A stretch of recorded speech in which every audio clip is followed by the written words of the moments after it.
I woke to the sound of chaos in my yard, and my neighbor was in full swing, literally, swinging a sledgehammer through my garden and shouting that I had no right to fence off her trail. But this wasn't just any neighbor, it was Lorania, the self-appointed queen of our HOA. For over 15 years, she'd ruled the neighborhood like it was her private estate, convinced that owning the largest home gave her authority over everyone else's land. What started out as a seemingly minor boundary dispute quickly spiraled into a full-blown neighborhood war. And by the time it was over, let's just say a broken bar, some people got a crash course in consequences. I had poured every dime of my 10-year landscaping career in Portland into buying 5 acres in Greenhaven, Oregon. The land was my dream: dense Douglas firs, native plants, and just enough space to build a genuine Pacific Northwest habitat. What I hadn't budgeted for was Lorraine Baxter. At 52, a former real estate agent with a knack for entitlement, Lorraine seemed to believe my property came bundled with public access rights. The first time I saw her, she was leading 6 people through my woods, leaving a trail of candy wrappers and empty water bottles behind them. Clipboard in hand, I jogged over, hoping to resolve the issue with a friendly explanation. "Excuse me," I called as I caught up to the group by the creek running along the back of my lot. "I think there might be some confusion. This is actually private property." Lorraine turned, and it was instantly clear I was speaking to someone unaccustomed to being challenged. Her overly styled hair and spotless hiking boots didn't match the terrain she was marching through. "Oh, you must be the new guy," she said, flashing a tight smile that didn't reach her eyes. "I'm Lorraine Baxter. This trail has been used by the community for over 15 years. It's basically a neighborhood tradition." From the way she said it, you'd think I'd suggested tearing down a national monument. I calmly explained that my goal was to protect the local ecosystem, which included sensitive understory plants. I pointed to a patch of crushed trilliums plants that take years to grow and are indicators of healthy old-growth forest. Lorraine laughed. "It's just a few flowers," she scoffed. "You can't move here and start putting up barriers. The homeowners association will definitely have a say." Her words were laced with polite hostility, masked as community concern, but clearly a threat. That evening, I video called my friend Jake, who also happened to be a lawyer. While I picked at a microwave dinner surrounded by unpacked boxes, he reassured me. "Nate," he said, adjusting his glasses, "as long as your deed doesn't list an easement and you said it doesn't, then you're fully within your rights. The HOA can't magically declare your land public just because they want to." I felt better, but something about Lorraine's certainty told me this wasn't going to be resolved with legal facts alone. The next morning, Clara Hensley, my neighbor from 2 doors down, showed up with a pot of coffee and a heads up. A single mom and school teacher, Clara had lived in Greenhaven for 6 years and had her own scars from dealing with Lorraine. "She fined me $500 for having chickens," she said as we sat on the front steps. "Claimed they didn't fit the neighborhood aesthetic. I had to give them away." Couldn't afford to fight her. Clara glanced toward the tree line, where the trail disappeared into the woods. "Lorraine makes you feel like you're the problem," she warned. "But trust me, she's guarding more than just a walking path. She treats this place like her private empire." Less than a day after our confrontation, I found out how fast Lorraine could weaponize community politics. A post appeared on the Greenhaven neighborhood page titled "New Resident Threatens Historic Nature Trail." It portrayed me as an ignorant outsider who didn't care about the land, someone willing to destroy nature for selfish gain. The comments piled on.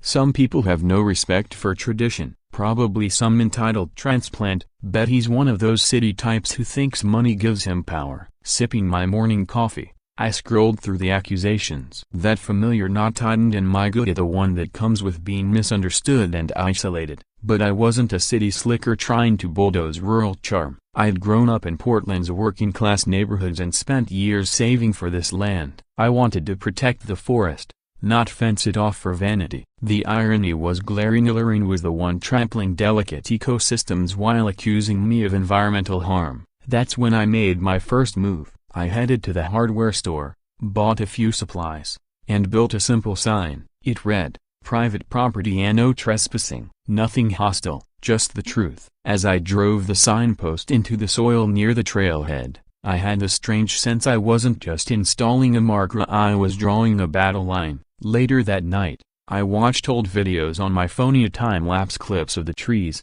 deer at the creek, sunlight filtering through the canopy. It reminded me exactly why I'd bought this land, why it mattered. From my bedroom window, I looked out at the trail, illuminated by the motion sensor light I'd installed, and I couldn't shake the feeling that Lorraine wouldn't let this go. That wooden sign stood like a silent dare, and I had a gut feeling it wouldn't be standing by morning. Sure enough, I woke up to voices drifting through the woods. Too loud, too early, something was off. Peeking out the window, I saw my sign had been defaced, so spray painted in red, "Tree Killer." The letters dripped down like blood. Beneath it, scrawled in black marker, "Nature Destroyer." Worse than the graffiti was the crowd gathered around it. Neighbors stood snapping photos and filming videos like it was some kind of spectacle. And there was Lorraine at the center of it all, smiling like a proud curator showing off an exhibit. Her voice rang out through the crisp morning air, loud and theatrical. "You see what happens when you try to block community access?" Lorraine announced,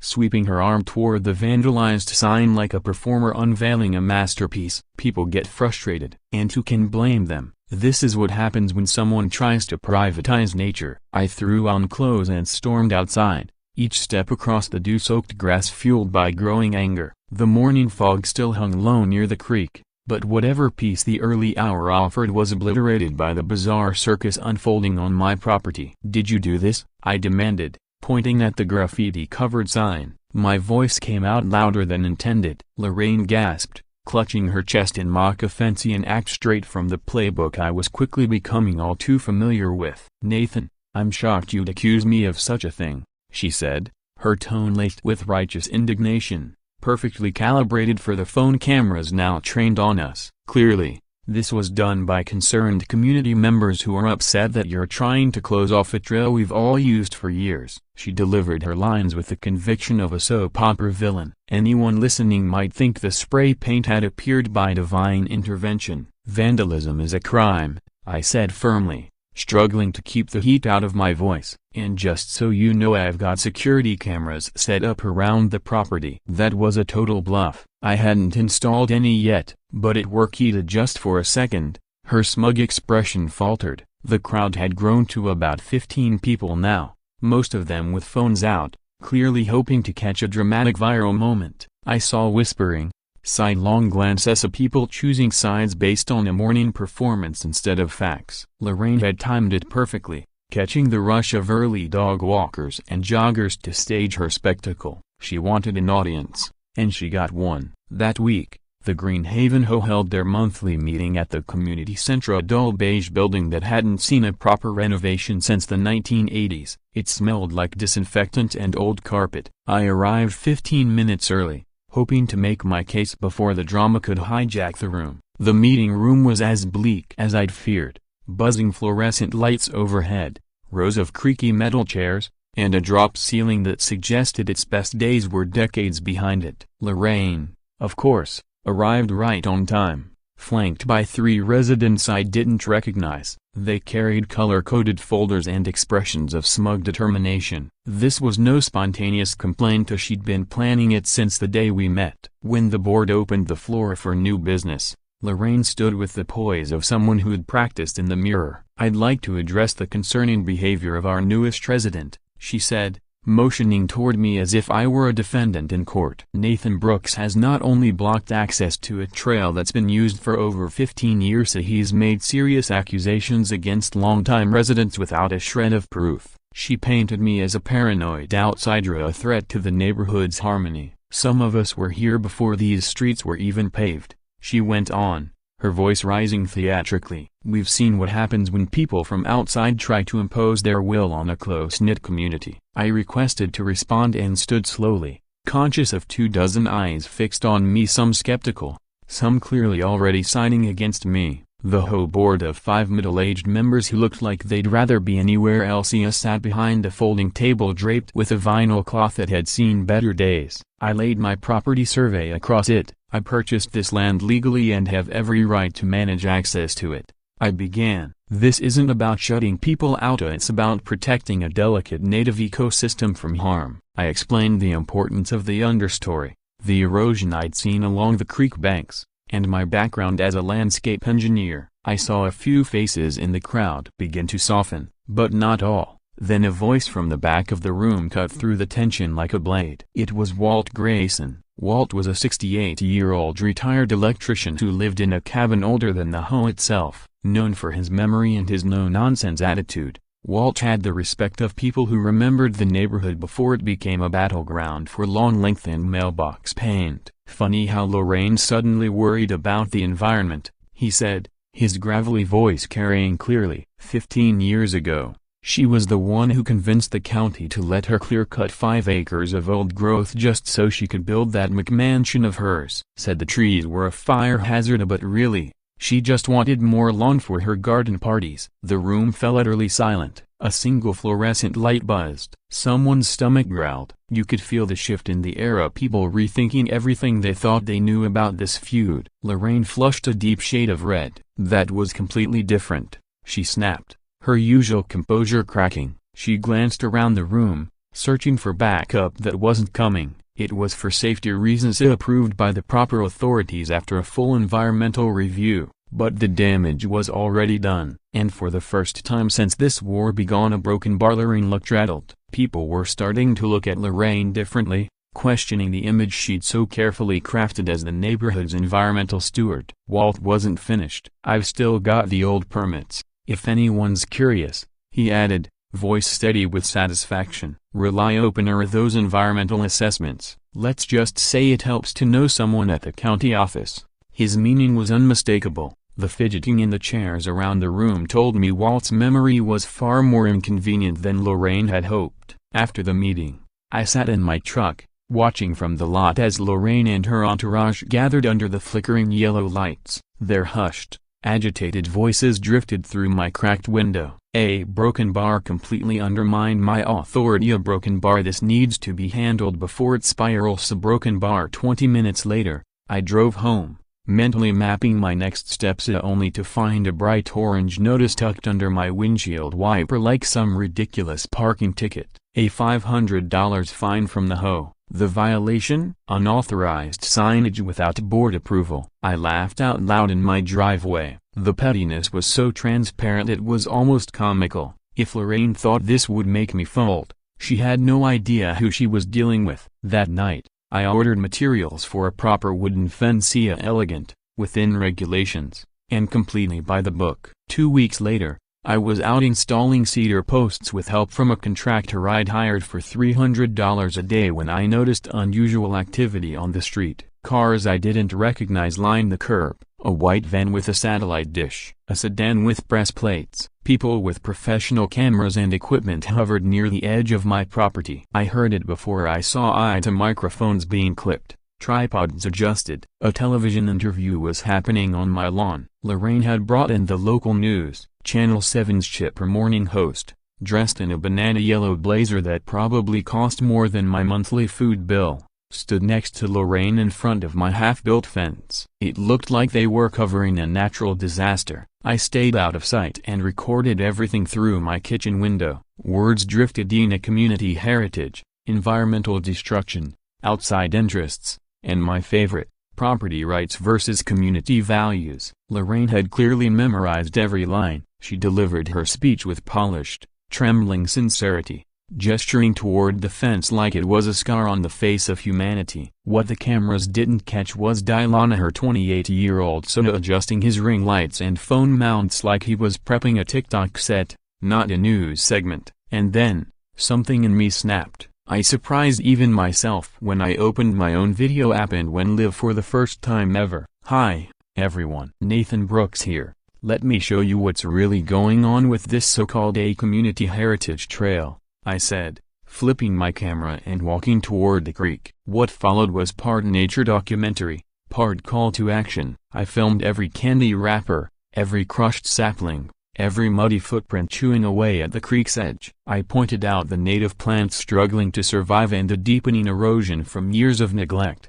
It wasn't a pristine forest being barricaded. It was a wounded ecosystem nobody had taken responsibility for until now. The response was immediate. Comments poured in faster than I could read them. Supporters from around the country chimed in. Property owners sick of entitled neighbors, environmentalists who understood the damage of unmanaged trails, and regular people just fed up with HOA games. Someone shared the video to a forum on land rights. Within 6 hours, it had 15,000 views. "This guy gets it," one person commented. Another said, "Karen thinks she runs the neighborhood just because she's lived there longer." But the one that made me screenshot and save it read, "Finally someone's standing up to HOA with facts instead of fake tears." For the first time since this mess started, I didn't feel alone. That evening, Clara stopped by. She brought a bottle of wine that cost more than all the ones in my cabinet combined and news that would change everything. "The Native Plant Society reached out after seeing your video," Clara said, settling into a folding chair on my front porch as fireflies began flickering across the yard. "They want to survey your land officially.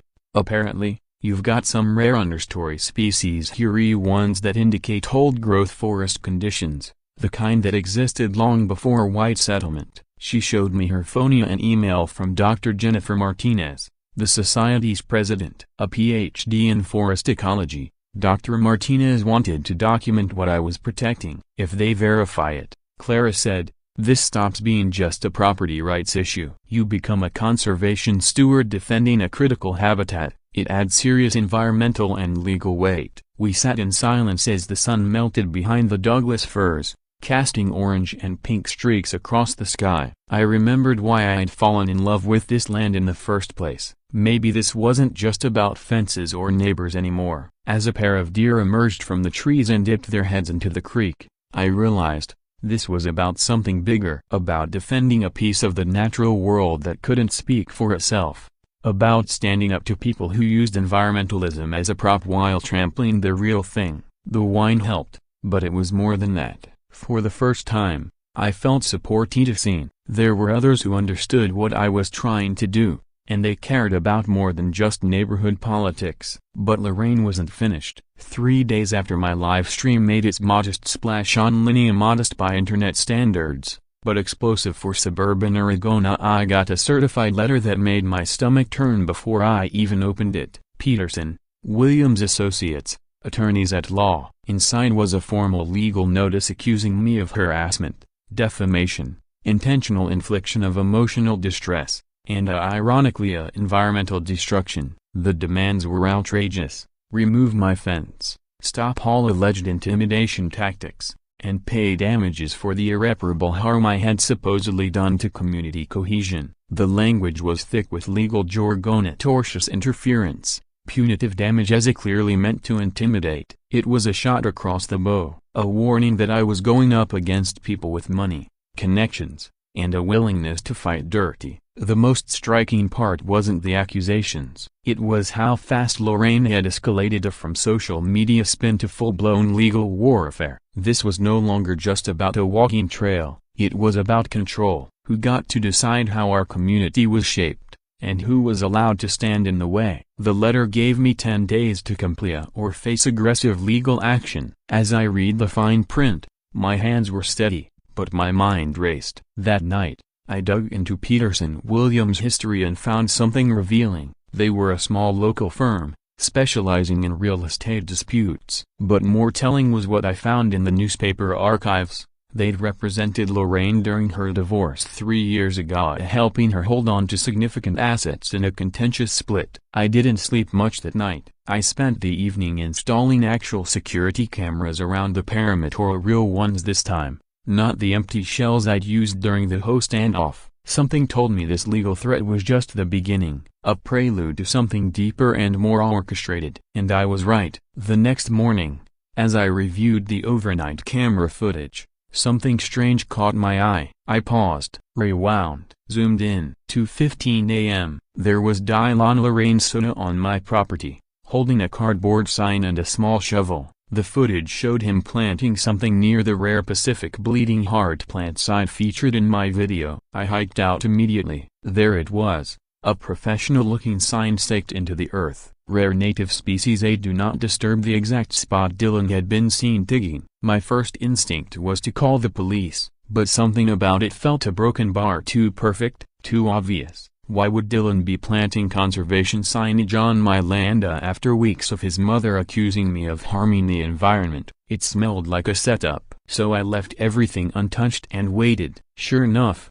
that afternoon, I got a call from the county environmental office. Someone had filed a formal complaint. Allegations of illegal disturbance of protected plant species. The next day, Janet Rodriguez, an environmental compliance officer, showed up with a clipboard and a no-nonsense attitude. "We take all complaints seriously," she said as we walked toward the creek. "Most cases like this are resolved quickly. Either there's clear damage, or there isn't." What she didn't expect was my security footage. I pulled up the video on my laptop, and we watched Dylan's midnight mission unfold. As he knelt beside the native plants and drove the conservation sign into the soil, I watched Janet's expression change from skepticism to disbelief. "This is a broken bar unusual," she said, pausing the footage. "You're telling me someone reported you for damaging this photo right after this young man clearly staged the evidence?" I nodded, then showed her the timestamps, the angles, the clear image of Dylan's face. It was all there, documented. And suddenly,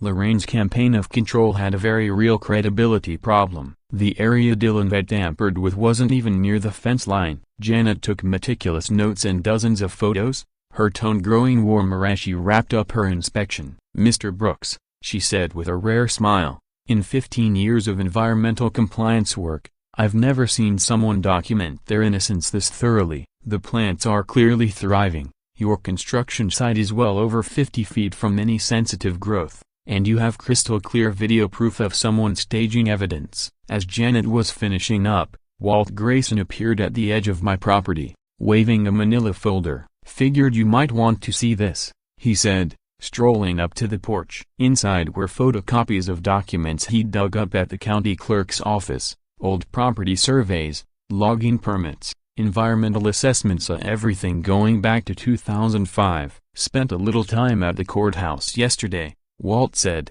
grinning like a man who'd found buried treasure. "Turns out there's a pretty interesting backstreet to that trail Lorraine is so eager to protect." The documents revealed that the trail wasn't a historic walking path. It had originally been carved out as a logging access road when Lorraine's ex-husband, Richard Baxter, clear-cut half their property. In 1999, he purchased 15 acres and secured permits for selective harvesting. But what actually happened was closer to clear-cutting, and the resulting scar through the forest eventually became the so-called community trail. Ironically, the environmental impact assessment for that permit had warned about rare understory growth and recommended minimal disruption, yet the most sensitive zones had been completely destroyed. Walt flipped to the last page, a property deed from 2006. "See this?"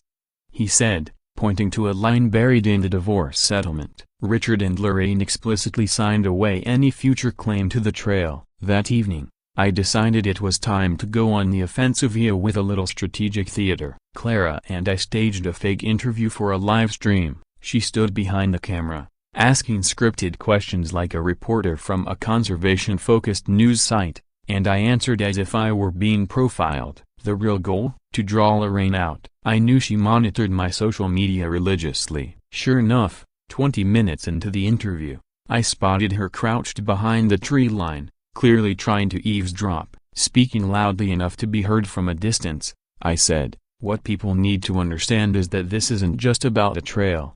It's about someone terrified their past environmental violations are about to be exposed." I discussed the logging records, the clear-cutting, the sudden interest in conservation, all while Claire asked pointed questions about whether anyone in the neighborhood might have profited from environmental damage in the past. I could see Lorraine shifting uncomfortably behind the trees. It was working. And just as expected, the next morning brought her retaliation. By 9 a.m., I had been reported to the county for environmental violations related to my fence construction, then to the fire marshal for hazardous conditions. An hour later, the health department called about an anonymous tip claiming I was illegally dumping sewage on my land. It was classic bureaucratic blitzkrieg designed to overwhelm me with inspections, fees, and delays, but Lorraine had overplayed her hand. 3 agencies, same property, same day, all complaints obviously coordinated and all unsubstantiated. Her credibility began to crack. But the real blow came that afternoon. Diana her own son uploaded a vlog titled "Helping Mom Fight the Neighbor." Apparently, he forgot to set it to private. In the video, he whined about waking up at 2 a.m. to plant evidence and complained that his mom didn't appreciate how much he helped with her projects. The video stayed live for nearly 6 hours before Dylan realized his mistake and took it down, but by then, the damage was done. Over 50 people had seen it, and several had downloaded copies. When Clara sent me a link to the saved version, I sat in my truck and laughed until I couldn't breathe. Dylan had just publicly confessed in HD, with timestamps it to planting the fake conservation sign on my property. Lorraine's campaign was grumbling, and then Walt came by again, this time carrying a leather satchel that looked like it had been lifted from a museum archive. "Remember I said the courthouse wasn't the only place with records?"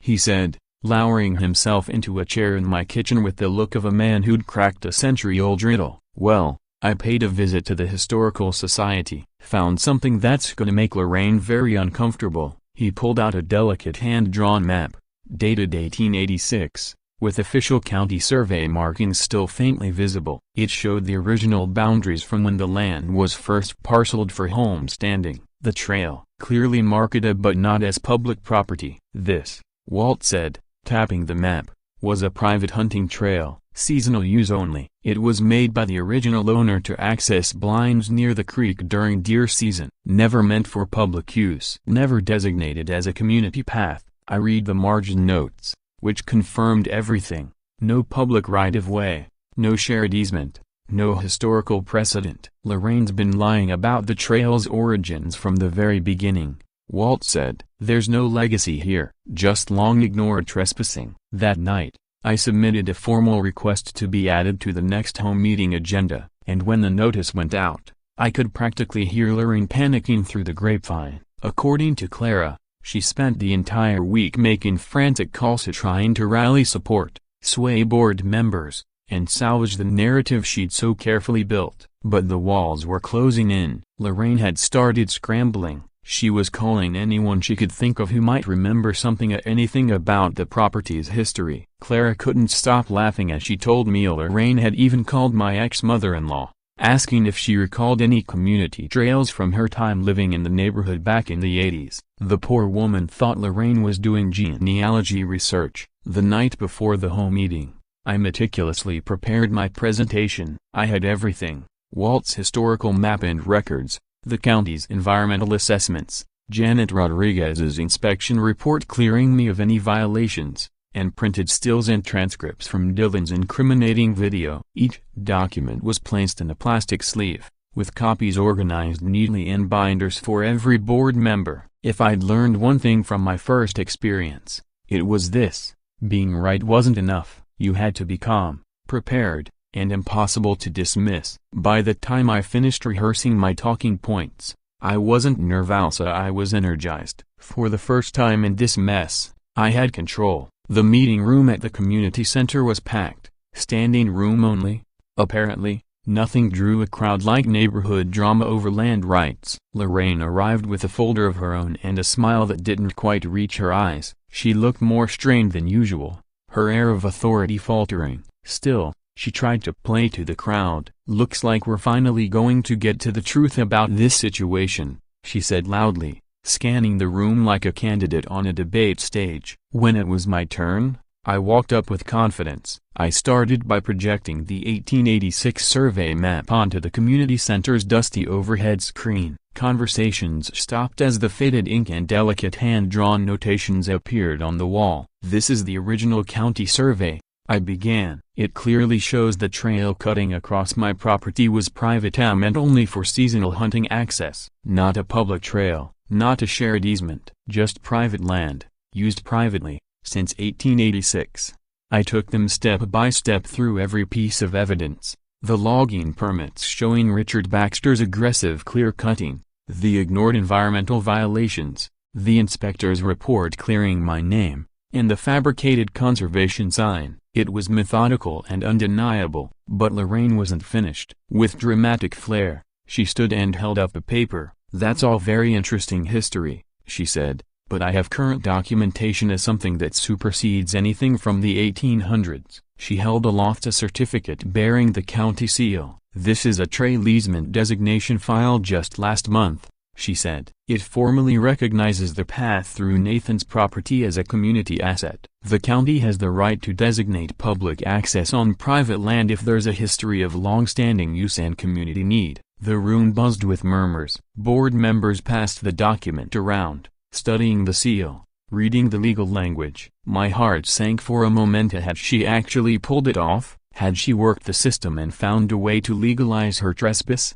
That's when I noticed Dylan, standing near the back of the room, live-streaming the entire meeting on his phone. He was so absorbed in his angles and lighting that he didn't notice Lorraine's increasingly frantic gestures to put the phone away. Then came the real twist. Sophia Pitla, a board member and CPA with a reputation for being exacting and fair, asked to inspect Lorraine's document more closely. She'd remained neutral throughout the whole affair, but I could tell something in the paperwork had caught her eye. After several minutes of silent examination, she looked up, her brow furrowed. "Lorraine," she said slowly, "this document has several inconsistencies. The filing date appears to be altered, the notary seal is incomplete, and this signature here doesn't match the one on file from the county clerk." A stunned silence fell over the room. Lorraine had just presented forged legal documents at an official home meeting in front of dozens of residents, board members, and, thanks to Dylan, a live online audience. The fallout was immediate. By the next morning,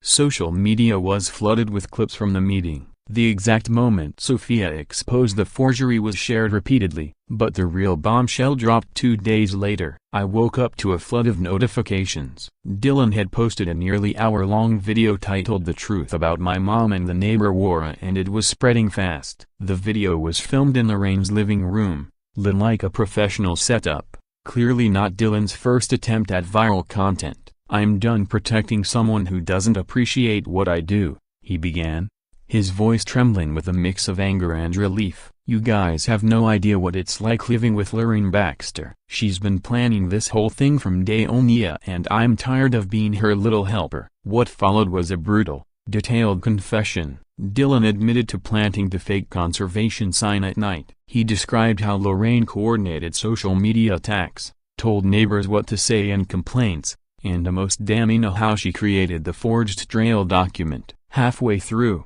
Dylan held up his phone. "She doesn't know I record everything," he said, almost laughing. "She always said I should document my life if I wanted to be a real content creator, so I did." The audio recordings he played were stunning. Lorraine could be heard instructing him on how to stage evidence, coaching him on complaint timing, even bragging about having people in the county office who could be persuaded to help with the paperwork for a price. One clip, recorded just 3 days before the home meeting, stood out the most. Lorraine's voice was calm, almost casual. "I don't care if it's technically illegal. Sometimes you have to bend the rules to protect what matters. This Nathan character thinks he can just move into our neighborhood and change everything, but he doesn't understand how power works." Then came the line that sealed her fate. "The document will never be challenged. By the time anyone finds out the truth, we'll already have possession, and possession is 9/10 of the law, honey." Perhaps the most revealing part of Dylan's video came when he explained why he was finally speaking out. "Last week, she told me I couldn't keep doing social media because it was embarrassing the family," he said, his voice tight with frustration and barely concealed hurt. "She said I needed to focus on supporting her real estate ambitions instead of wasting time on silly videos." Well, Moma, here's a video that definitely won't be embarrassing the family. The irony was brutal. Lorraine's carefully curated reputation had been destroyed by the very son she had tried to control. The community's response was swift and overwhelming. Within 24 hours, Dylan's video had racked up over 10,000 views. It was being shared across neighborhood forums and even caught the attention of local news outlets looking to do a follow-up on the original trail dispute. Comments ranged from outrage at Lorraine's tactics to deep sympathy for Dylan's obviously strained home life. This explained so much about how she operated all these years. One longtime resident wrote, "I always wondered how she seemed to know exactly which levers to pull at the county office. Even more surprising was the ripple effect inside our tight-knit neighborhood. Sophia Petlett, a board member who had exposed Lorraine's forged document, called me personally. "I've lived here for 10 years, she said, and I always had a feeling Lorraine's influence went deeper than anyone realized. Your case has opened a lot of eyes to how power can be abused in small communities." She wasn't alone.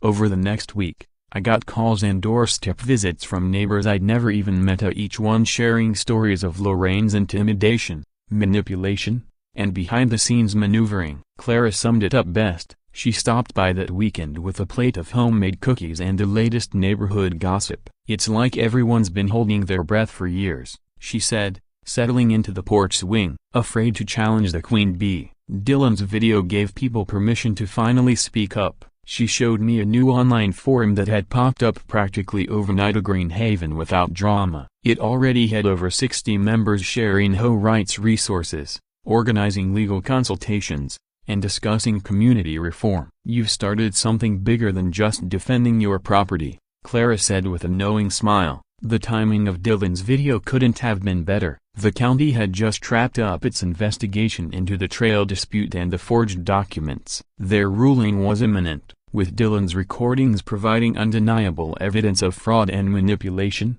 I finally felt confident about the outcome for the first time since this ordeal began. But I also knew Lorraine, and someone like her wouldn't go down without one final play. She had come too far, pulled too many strings, to give up now. The question was, what did she have left to throw at me? 3 weeks after Dylan's video blew up across neighborhood social media, Lorraine made her last move. It came in the form of an official emergency home meeting that she herself had called.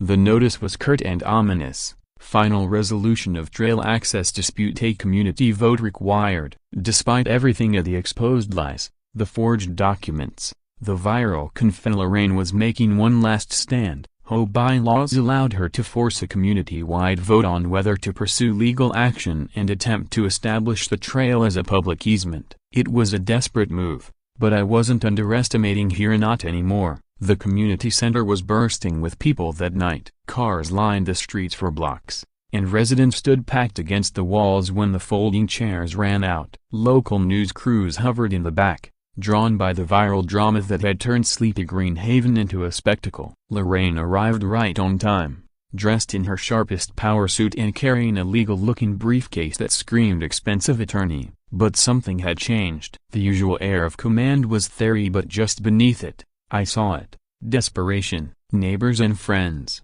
she began from the makeshift podium, her voice strong, practiced. "We're here tonight to decide the future of our community's relationship with the natural world." She'd clearly spent weeks writing this speech. It was full of lofty phrases about environmental stewardship, community heritage, and resisting outside interference. "The question isn't whether Nathan Brooks has the legal right to block our trail," she continued.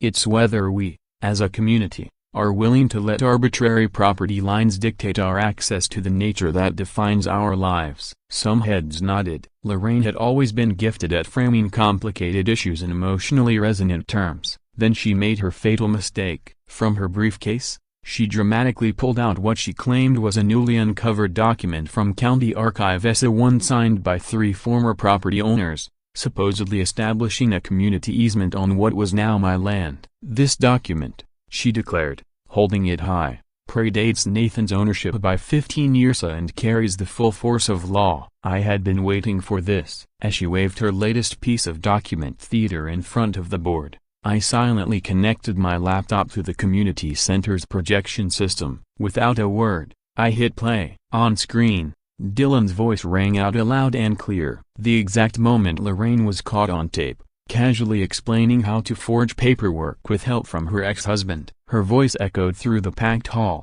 "The document will never be challenged, because by the time anyone discovers the truth, we'll already have established possession. Possession is 9/10 of the law, honey." A broken bar established possession of the trail. The contrast between her confident presentation and her own recorded words was devastating. A ripple of gasps swept through the room. People turned to each other, whispering in disbelief. They had just witnessed Lorraine presenting the exact type of forged document she had casually discussed fabricating in Dylan's video. But I wasn't done. Walt had made one last trip to the courthouse, and this time, he struck gold. I reached into my folder and pulled out a document I'd been saving for the perfect moment. Lorraine's 2006 divorce property settlement. Section 12, subsection C was crystal clear. Richard Baxter hereby relinquishes any and all claims to public access across the eastern portion of the property, including but not limited to the hunting trail currently used by neighbors. Said relinquishment is binding upon all future property owners. Not only did this legally nullify any public easement claim, it was signed by Lorraine herself, her own name, right there illegally sealing her agreement that the trail had no public right-of-way. The effect was immediate. Board members passed the document from hand to hand, reading aloud from the relevant sections, comparing signatures. Sophia Patla, now clearly a champion for transparency, stood to address the room. As someone who's reviewed both sets of documents, she said, her voice firm and professional, I can confirm that Nathan's paperwork is authentic and properly notarized. Lorraine's, however, contains multiple red flags of different ink types, inconsistent formatting, and dates that appear to have been altered. Then something happened I'll never forget. One by one, residents began standing to speak, not about the trail, but about Lorraine. A local teacher shared how she'd been pressured to remove her backyard chickens after relentless code violations. A retired couple described being fined thousands of dollars over minor landscaping issues until they gave up and replanted their yard to HOA specifications. And then came the most powerful voice of the night. An African-American family spoke about their painful first year in Greenhaven, how Lorraine had issued repeated complaints and violations until they'd seriously considered leaving. We stayed, the wife said, because Greenhaven is beautiful. But it was never because Lorraine Baxter made us feel welcome. When the vote finally came, the result wasn't even close. Of the 87 residents present, only 11 voted to pursue legal action against me. 6 of those were Lorraine's immediate neighbors. 2 others later admitted they misunderstood the motion. The remaining 76 residents voted overwhelmingly to officially recognize my property rights. Censure Lorraine for presenting forged documents. Remove her from any HOA leadership roles. Refer her actions to the county for further investigation. As the meeting ended and neighbors quietly filed out, I stood on the community center steps, watching Lorraine load boxes into her car. Dylan was helping her. He looked younger, lighter, like someone who had just let go of something heavy. He walked over to me and extended his hand. Thanks for not calling the cops on me. Broken bar for the sign thing, he said, quietly. Mom's moving to Portland to live with her sister. I'm getting my own place. Might finally start making those videos without needing permission. We shook hands, and I realized, this was never just about a trail or a fence. It was about people finding the freedom to live honestly. 6 months later, my land finally became what I had always dreamed it could be. The native ecosystem is thriving. Rare understory plants have spread naturally, and I've documented over 30 species of birds using the creek corridor. The fence is gone. After reviewing my conservation plan, the county officially designated my land as a protected habitat zone. Sophia Patel now leads an environmental committee that helps residents create bird-friendly yards and reduce runoff into local waterways. Clara started a community garden using sustainable practices. I helped design it. The trail still exists, but now it runs along the proper easement between Clara's house and Walt's cabin. It's a better route for wildlife and includes educational signs that Walt and I built, explaining the local ecology. Lorraine's former home was sold to a young family that loves hiking. They've already volunteered to help with habitat restoration. Sometimes, resolution doesn't come from winning, it comes from building something better than what was there before. Now, I sit on my porch as the sun filters through the Douglas firs, the creek flowing gently below, and rare native plants protected beneath my watch. It took a fence, some cameras, the law, and a little help from the internet to defend this small patch of wilderness. But more than that, it took a community finally speaking up and deciding that manipulation and intimidation dressed as leadership had no place here. Peace is possible, but sometimes, you have to fight for it first.